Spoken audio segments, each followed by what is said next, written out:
Well, we're here at the Monaco Yacht Show with probably one of the nicest shipyard owners in the world, Dr. Mohammed Al Barwani. Well, thanks for joining us here today.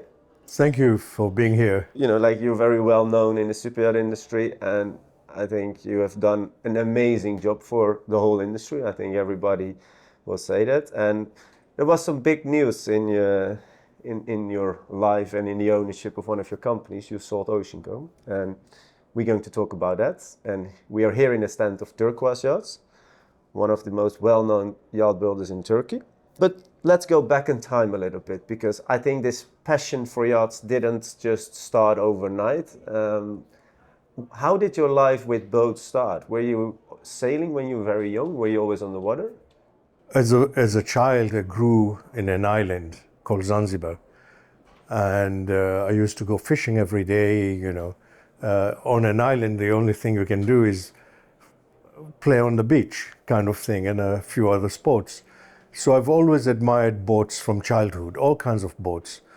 And then when I started working, I started buying smaller boats.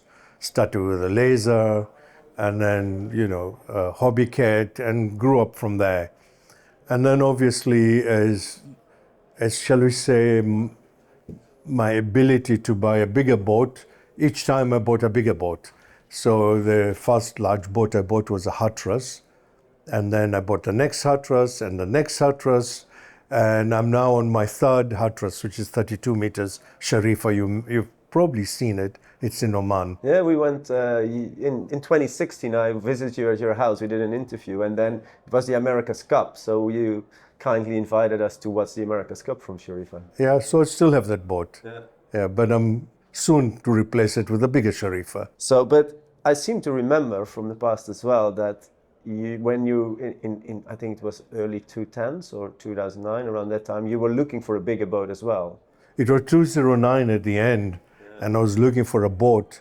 And I asked Credit Suisse, do you know anybody who is selling a yacht? Because there are a lot of people at that time during a financial crisis who were abandoning boats under construction. So I was looking for one. And they told me, well, we don't have a boat for sale, but we have a shipyard for sale. So I thought, look, I'll visit it anyway. And I visited Oceanco, liked the people, liked the company, liked the place.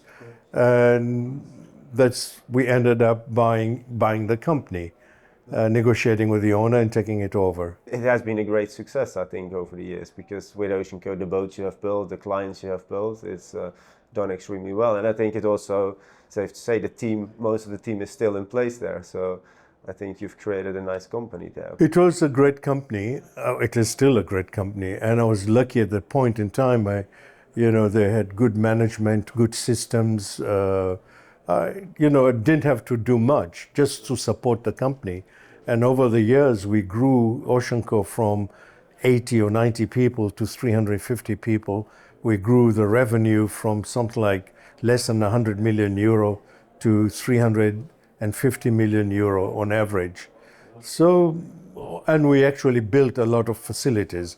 We increased the capacity, we increased the sheds, we built a dry dock. So we did a lot of work there. And regarding the sale, why did you sell the company? To be honest, it was an unsolicited offer. Gabe Newell, which is the new owner, was building an Oceanco, had bought also an old Oceanco. So at the point in time, he had two Oceancos, and he was planning to build two others, quite large ones. And this will be probably some of the most expensive yachts ever built, not only by Oceanco, by anybody. So it made sense for him to acquire the shipyard. And one fine day he called Marcel, who is the CEO there, and said, do you think Mohammed would sell the shipyard? Marcel said, I don't know, maybe I can ask him. And from there it led to me selling the shipyard. But I think to a great extent, Newell will bring, Gabe will bring a lot of new ideas, not only to Oceanco, but to the whole yachting industry. He comes from the digital world, and with so much high technology, I'm sure he'll revolutionize the industry. No, as a matter of fact, we had opportunity to ask him questions via video call yesterday, and I mean, he seems like an amazing shipyard owner as well. I think with a lot of new ideas, and I think he's very people focused first as well, and wanting to be transparent and really do something good, and also it feels like creating a new type of ownership and users of yachts, which I think is really great to see. The other thing, of course, he's interested not only in yachts, he's interested in environmental protection, studying the oceans. So he's got a great ideas, and this will be beneficial not only for the yacht industry, but for the oceans and for mankind in general. Yeah. And did you get a good deal? I won't say, but I'm still smiling. And how does it feel now you have sold? Did you achieve what you wanted to achieve with Oceanco? Well, when I bought Oceanco, the idea was I didn't know much about yachts or the industry, but there's a magic in yachts, and I was attracted to that magic. And so for the next 15 years, I enjoyed the company of different owners, designers, the innovative side of the business. And I think what I always remembered with you is that, like you always set out to build a boat for yourself with the designers, create something, and you always sell it on, like it's, you never owned an Oceanco, I think, during the process. No. A finished one, at least. The thing is that it's always the case, we build a yacht for ourselves, a client comes along and says, I like that one. And it was very hard not to sell it. Yeah. So we kept on doing that, and I'm also doing the same with Turquoise today. We're building some spec yachts. During construction, those yachts are mine. I decide what interior I want, how it's going to be finished. But if a client comes along and says, I like that, it's very difficult for me to say no. Yeah. And I think you also said in the past that, like your main business is in the oil business, but through Oceanco, you got access to amazing people around the world. And I guess besides, like it's a business to make money, it was also great fun. And did it also bring you prosperity in your other businesses? Was it good for your other businesses? No, not really. But what it did is that it gave me network around the world. And some owners don't even show up at the shipyard. Some owners are very passionate. They're almost every month at the shipyard. And obviously you make friends with them. So I've met some very good friends from all over the world. And from the boats you did at Oceanco, I think Bravo Eugenia was one of the projects you really were behind as well. Was that one you would have wished you would have kept, or? It was a very innovative, not only in machinery and equipment and the fact that it uses very little fuel, by the way. Its propulsion requirement is like 1/3 fuel of what a normal yacht would require. It was thin and narrow, single tier engine room.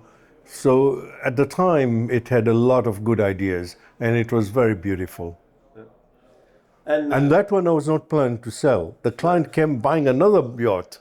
Yeah. And then he saw that one and said, well, I changed my mind. I want this one. What does your family think about it? They always look forward to going on the boat, and you sell it all the time. I know. My wife is tired. She says, I've been working with you and talking with designers, and then you end up selling the boat. Mm-hmm. So I think one of these days people have to tie my hands behind my back and we keep the boat. So we're here at the stand of Turquoise Yachts.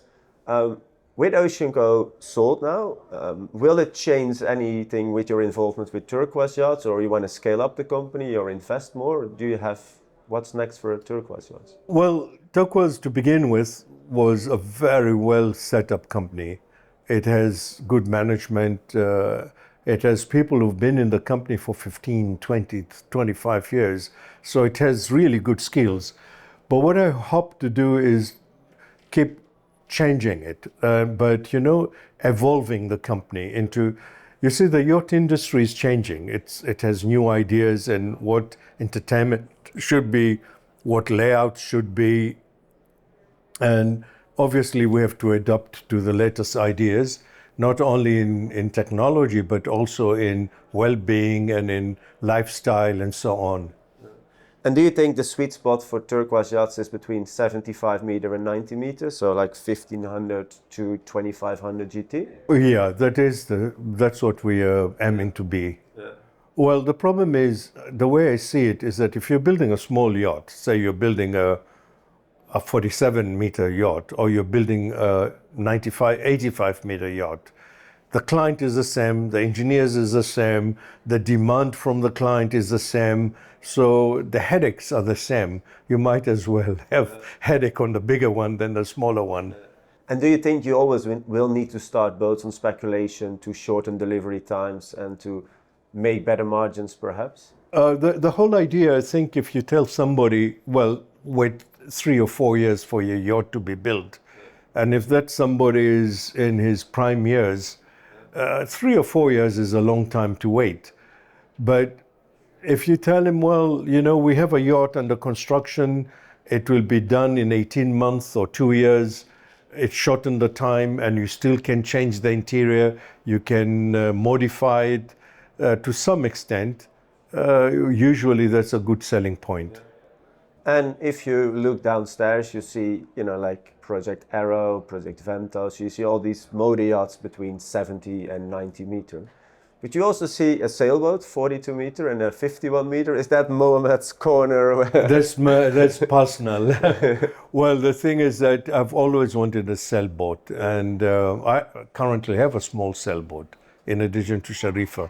Yeah. It's a very small catamaran, but I enjoyed using it this summer in south of Italy, and I've always wanted a sailboat, but not a racing sailboat, but a cruiser, a slow life sailboat. Yeah. And with Project Wildcat, that's, I think, nearing completion next year. Yeah, Wildcat, as you know, the name comes from the oil industry. Wildcat is somebody who drills a hole in the ground, not knowing what there is. It's a wildcat. It may show up and be a bonanza with oil or nothing. So Wildcat, I took it from the oil industry name, and it's a yacht I'm building for myself. But obviously, like everything else, if a client shows up, I still have another one. Yeah. But do you think that the sailing market could be interesting for Turquoise as well to explore as a future line of business? Yeah, unfortunately, the selling yacht market is small. It's like 1/10 of the motor yacht market. But at the same time, it's interesting. Look at Oceanco. We never built sailboats until I came along, and then we built 3 very successful sailboats. I want to do the same with Turquoise. We will build, but we don't want to build a cheap special project. A special project, nice project. Yeah. Wildcat, for instance, has very nice rig equipment, carbon fiber, you know. It's a really nice boat. And would you like to keep doing full custom projects as well, or do you rather have not completely? I think it's semi-custom. I mean, where the engineering platform is the same, but you change the looks of the boat, but you keep the engineering, you keep the engine spaces, you keep the hull. That's the concept. And what is the biggest challenge if you want to make money with a shipyard? A lot of challenges. It's difficult to predict what will happen in the next 3-4 years. And in recent history, inflation has been eating profits. And nowadays, when you have a contract, you'll have an inflation clause in it. But prior to the corona, people didn't have. But if you look at the cost of building yachts anyway, it doesn't matter, North Europe or Far East or wherever, the inflation have eaten a lot on the cost. And today you probably pay twice what you would have paid only 6-7 years ago. And that's also because the clients probably don't all want to pay a lot more, but your costs keep rising, I guess. Your costs keep rising, your subcontractors get more expensive. It's a tough business to be in. And do you think if you increase the scale, if you would build more boats, is it easier to make better margins? Or? Yeah, but then also you have a higher risk. Some of those may not sell. So you may end up with a bigger inventory. And the refit business, is that something you find Refit interesting? is very good because the intention is if you had built the original yacht, then you have all the drawings, you have all the engineering, and if somebody comes along, you can assist them. And most clients would like to go back to the same shipyard where their boats were built. For instance, again, Oceanco were not in refit, but in the last few years we started doing refit, and Oceanco is very busy. And Turquoise Yachts, you want to push the refit side more as well? Yeah, that's for sure. Because if you're a client and you buy a yacht, and then I tell you, well, sorry, you go somewhere else for repairs or maintenance or service, you don't feel good.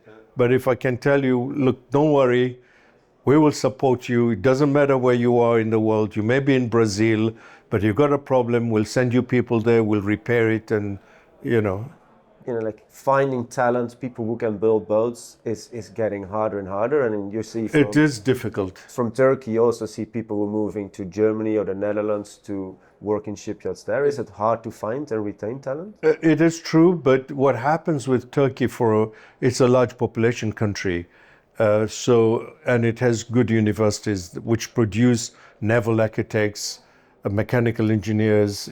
So within Turkey, you can get very good young people with good education behind them and skills.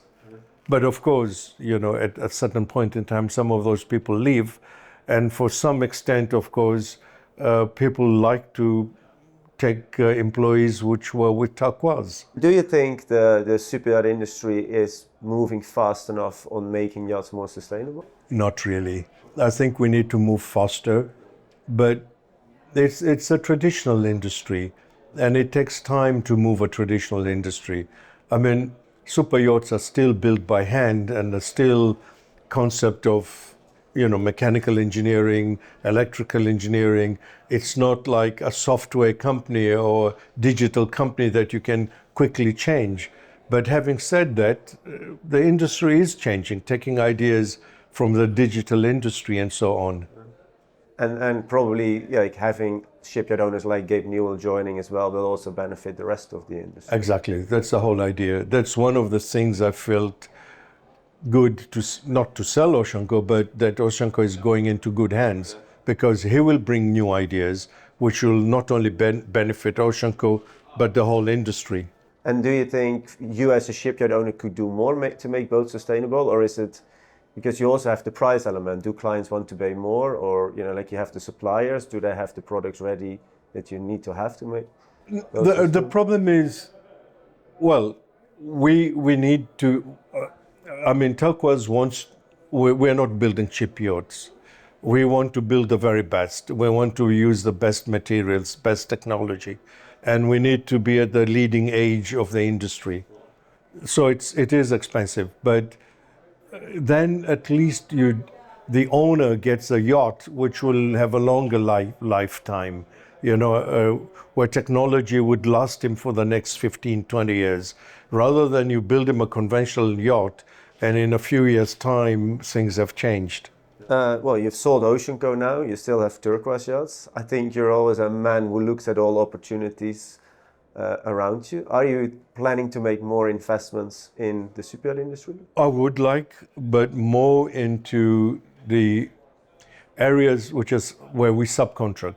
The area I would really like to make an investment is in electrical, because what has happened, yachts have become far more complex today, not because of mechanical or welding or outfitting, but because there's a lot of changes in the digital, into the electrical, into systems, into telemetry, into information flow.